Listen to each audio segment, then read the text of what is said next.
saya nggak tahu bagaimana Bapak menilainya, tapi yang saya ingin tanyakan adalah ketika bisnis itu baru dimulai, kira-kira satu tantangan apa yang paling besar dan prioritas apa sih dari seorang atau sebuah bisnis yang baru gitu untuk memulai bisnisnya. Kemudian apa menurut Pak Bambang Etsy itu di mana? Dia mirip Alibaba kan ya? Itu seperti apa? Banyak ya Pak? Apa ya? Tadi Bapak udah nawarin bayar sih ya, sebenarnya saya mau nanya teknik mencari bayar untuk dari luar negeri itu seperti apa, dan tips-tips sensingin bayar bandel itu kayak apa sih? Oke. Ya. Ini betul ya. I'm asking him how to identify naughty buyers. Are you one of them? No, of course. Trial and testing. But I don't want to have to lose at all. Oke, masih. Ya, masih beri tepuk tangan dulu. Kalau bertanya, semoga jawabannya dimudahkan. Jadi jangan tegang-tegang, kita bisa bete. Kalau teman-teman lama sudah kenal saya ya Pak. Apa pertanyaan pertama tadi? Oke. Mencari bayar dan sensingin. Yang pertama tadi kan tentang how to start. Jadi Bapak Ibu tolong jangan seperti saya. Jadi saya mulai tahun 97 ya saya bisa duduk ke Bali, jadi saya sudah familiar dengan yang namanya bisnis dengan orang asing. Tapi di Jogja saya dulu setelah pernah bekerja sama dengan beberapa orang asing. Salah satunya yang saya dulu pernah bekerja sama itu dengan orang Yunani namanya Mike. Nah, ya. Terus dalam perjalanannya saya tidak cocok karena dia upah terlalu rendah karyawan kita, maka saya berhenti. Kita cuma teman-teman. Tapi kalau bicara suka duka, waduh banyak sekali, dan saya pasti akan menangis.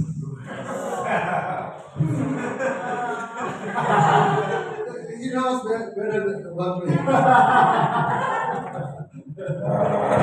Tapi saya ingin saat ini Bapak Ibu jangan buang waktu.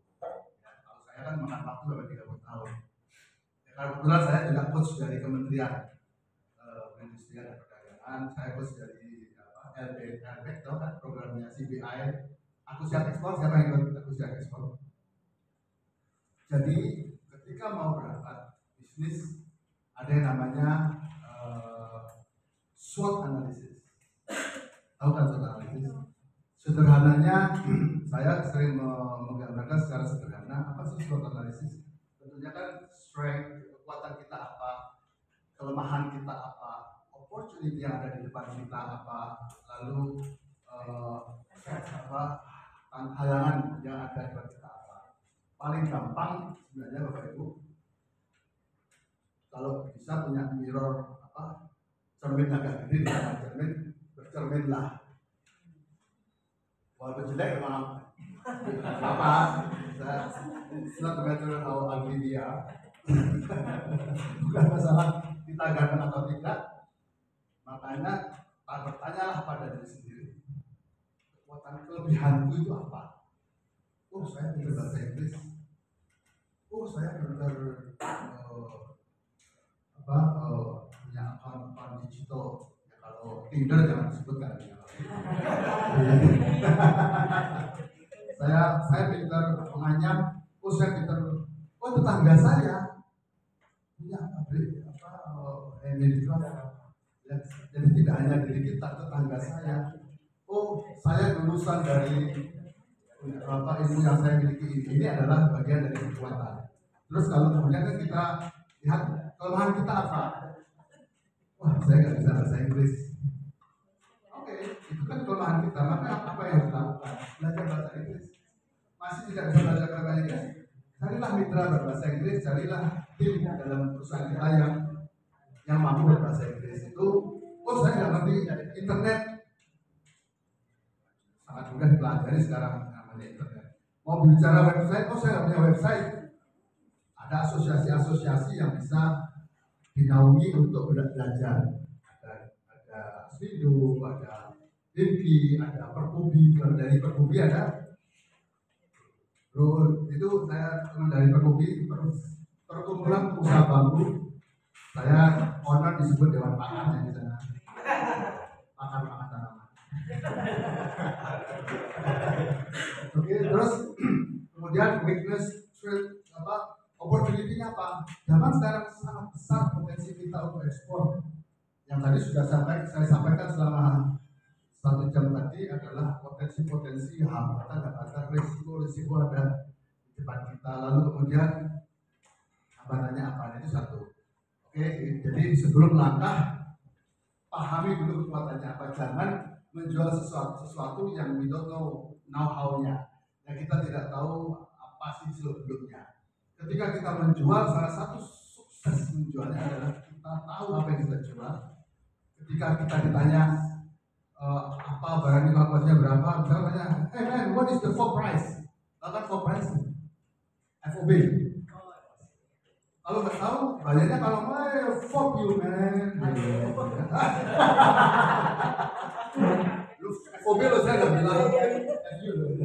Jadi artinya apa? Ketika kita mau menjual, kita harus tahu semua seluk-beluk tentang bicara ekspor ya. Tidak hanya ekspor lah, lokal market. Bapak Ibu kalau jualan di Tokopedia dicek sama customernya kan harus bisa menjawab. Saya tidak jualan di lokal di platform-platform digital Tokopedia, beli karena belinya 1, checkingnya 4 hari 4 malam, endingnya maaf cancel. Ya itu saya biasanya kalau makanya ya jadi platform kalau kami kebetulan bayar ketika masuk ke platform dekorasinya mereka sudah tahu we are wholesaler. Jadi kalau mau tanya can I buy 10 pieces? Dia malu mau tanya itu.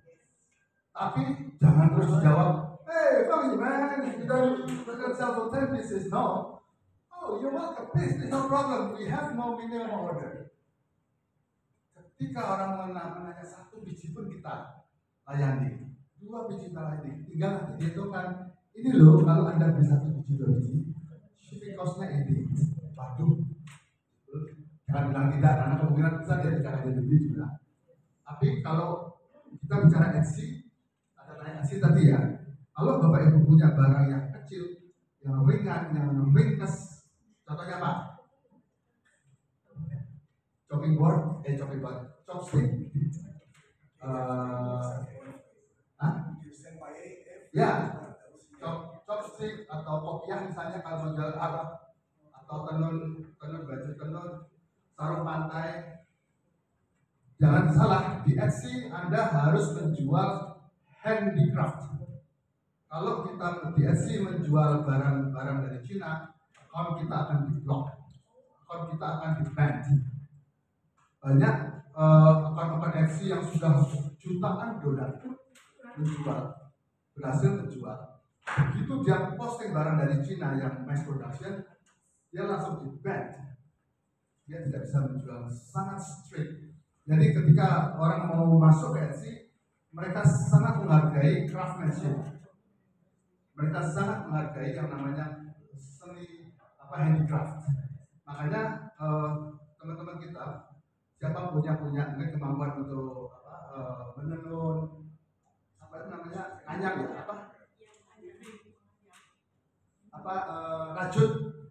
rajut itu saya punya beberapa binaan. Ketika datang ke kelas saya di kementerian di dinas di Jogja, saya lihat dia bawa tas dengan rajutan keren banget, saya merinding. Itu jual di Etsy. Nggak sampai sebulan dia udah laporan dia, dan jangan dijual murah. Saya bilang jangan dijual murah karena dia selama ini mungkin hanya jual 500, padahal itu keren banget. Jual 5 juta, dia jualnya berarti 3 juta. Laku, artinya apa? Tapi satu bisnis ya. Etsy itu adalah B2C, business to customer. Jadi bukan kalau Alibaba itu kan B2B. Oke, terus pertanyaan ketiga apa tadi? Tantangan yang paling besar udah tadi ya.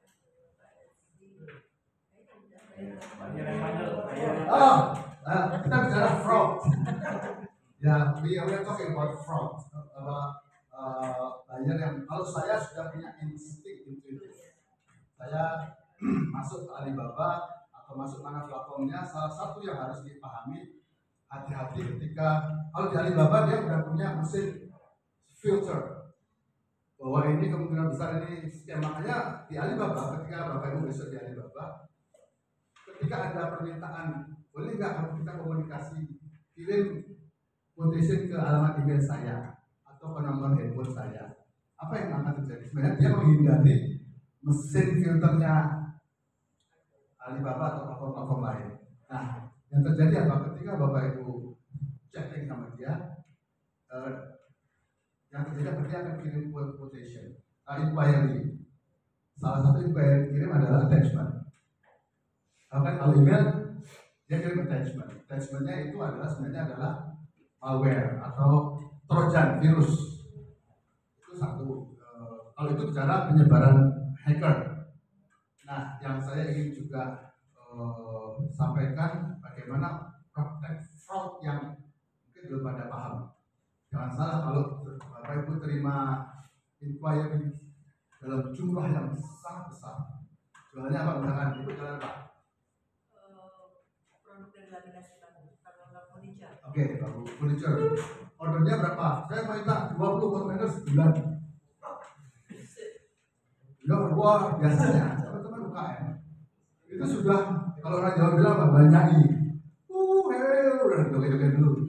Saya dapat order besar, 20,000 pieces of placemate. Terus dia memberi surga, memberi harapan surga. Terus yang terjadi apa? Kemudian ini kasus yang saya selamatkan seorang teman saya. Dia datang, dia nanya, oh bang, kalau ini dari Jogja berapa banyak benernya ini. Saya curiga, ini orang jangan-jangan transgen. Udah dong, saya baca, ini dari negara mana? Dari Afrika, Nigeria atau apa dia pokoknya seputar negara itu. Kemudian yang terjadi apa? Dia mau signing kontrak di Cina. Sehingga si supplier ini, eksportir ini diminta ke Cina untuk sign kontrak di sana. Dan dikejar setiap hari. Tahu apa yang akan terjadi?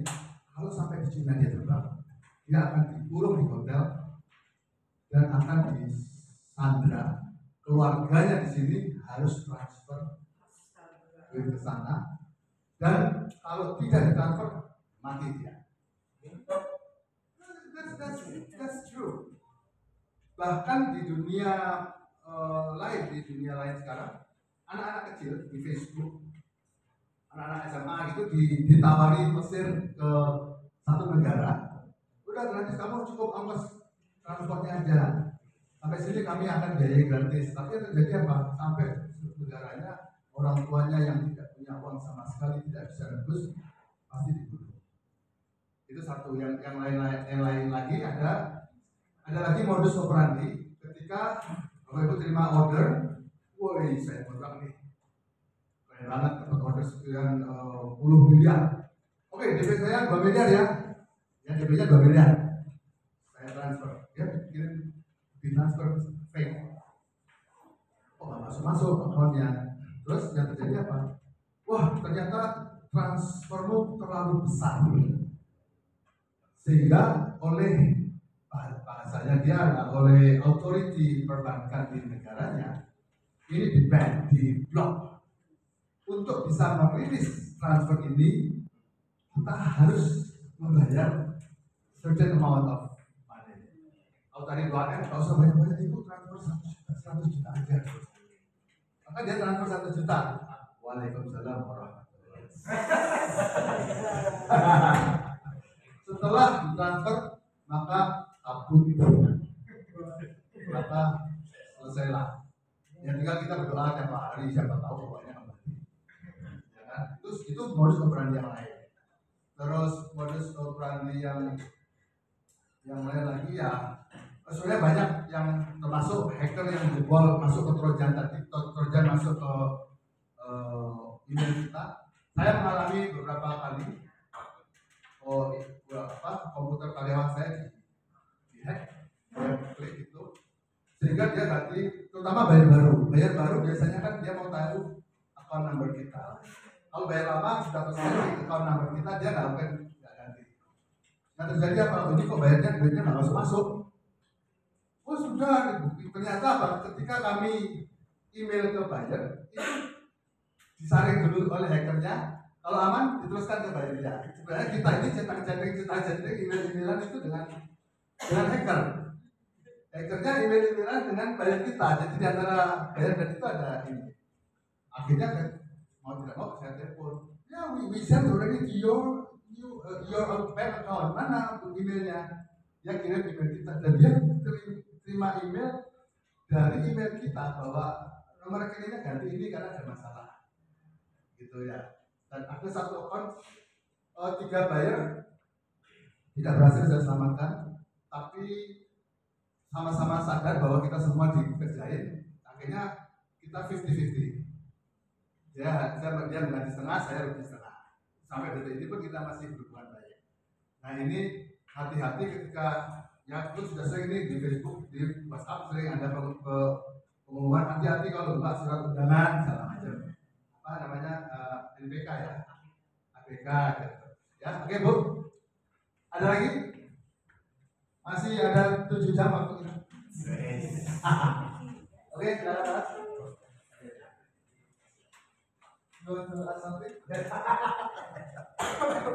Ya, selamat siang. Ya, ada Saya itu.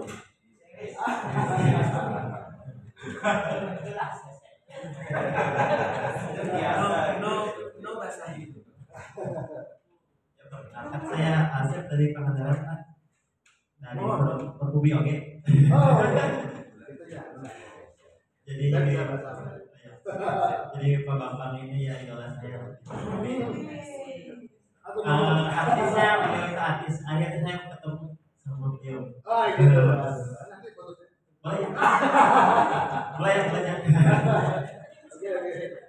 Saya kan di Pangandaran tuh punya alat sederhana aja sih Pak buat laminasi gitu. Oke. Jadi saya tidak berfokus untuk bikin produk gitu. Hanya saya membuat produk itu tergantung pesanan aja sih. Kalau bikin ini gitu bisa aja ya, coba aja sih gitu pesanannya. Jadi apa saya masih bingung lah gitu. Apa sih produk yang bisa saya buat dan saya jual gitu kan? Dan gimana menjualnya juga kan saya belum paham gitu. Nanti saya takutnya saya bikin ini ya udah bagus lah, tapi nggak laku seperti itu. Seperti itu. Ya, Wah, ini Berarti nampak. dulu ya. Jadi kalau bicara marketing, we need to learn about research. Tapi ini terlalu tinggi kalau bicara research. Karena kami di Dekorasia, di perusahaan saya, kami pakai tools yang namanya Helium 10. Helium 10 ini sebulan bayarnya sekitar 2.500.000 membershipnya. Jadi kita bisa, kalau tadi kan nanya barang apakah yang mau saya buat? Nah pertanyaannya, what is the best selling item? Kalau itemnya itu kan, ya mungkin kalau sekarang ChatGPT juga bisa. ChatGPT juga jangan salah itu sangat menolong. Tapi di Helium dan yang platform tools yang saya pakai itu jauh lebih profesional karena kita juga menjual di Amazon. Jadi barang apakah, keyword apakah yang paling banyak dicari untuk produk bambu, produk dengan size sekian, produk dengan